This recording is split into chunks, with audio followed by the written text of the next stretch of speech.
স্বামীর ভালোবাসাই মেয়েদের জীবনে সব সুখ এনে দিতে পারে, তাই না? আর স্বামীর অবহেলা একটি মেয়ের জীবনকে জাহান্নামে পরিণত করতে পারে। আমাদের বিয়েটা রিলেশনের বিয়ে। আমাদের বিয়েতে রাজি ছিল না কেউই, খুব কষ্ট করে ফ্যামিলিকে রাজি করিয়ে তারপর বিয়ে করছি। ভাই, ছেড়ে যেতে সবাই পারে, ধরে রাখতে কয়জনে পারে? ফ্যামিলি মানবে না, ফ্যামিলিকে মানাতে পারবো না, এইসব বাহানা দিলে ভালোবাসা যায় না। আর এইসব বাহানা যারা দেয় তারা ভালোবাসে না, তারা আসে টাইম পাসের জন্য।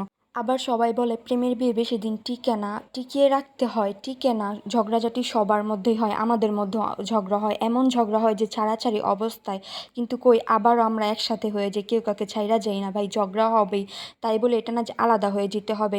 নিজের ইগো নিয়ে যদি থাকেন তাহলে কখনোই সংসার করা যায় না। ইগোটাকে স্যাক্রিফাইস করে ভালোবাসার মানুষের কাছে যদি ছোট হয়ে সংসারকে টিকিয়ে রাখা যায় তাহলে এতে ক্ষতি কিছু দেখি না আমি। আমার হাজব্যান্ড সারাদিনই আমার সাথে দুষ্টামি করে, মানে একদম জোকারের মতো। আমার মুড অফ থাকলে ওই আমার মুড হ্যাপি করে, মানে ও এমন এমন জোকারের মতো কাহিনী করে, আমি না হাইসা পারি না, মুড ভালো না হইয়া যায় না। তো আমি দোয়া করি প্রতিটা মেয়েরই যেন এমন জোকারের মতোই হাজব্যান্ড পায়, তাহলে অন্ততপক্ষে বিচ্ছেদের থেকে, তার মনে কষ্ট থেকে, চোখের কান্না থেকে সুখ পাবে। ভাই, দালান কোঠায় বড় বড় জিনিসেই সুখ পাওয়া যায় না যদি ভালোবাসা না থাকে।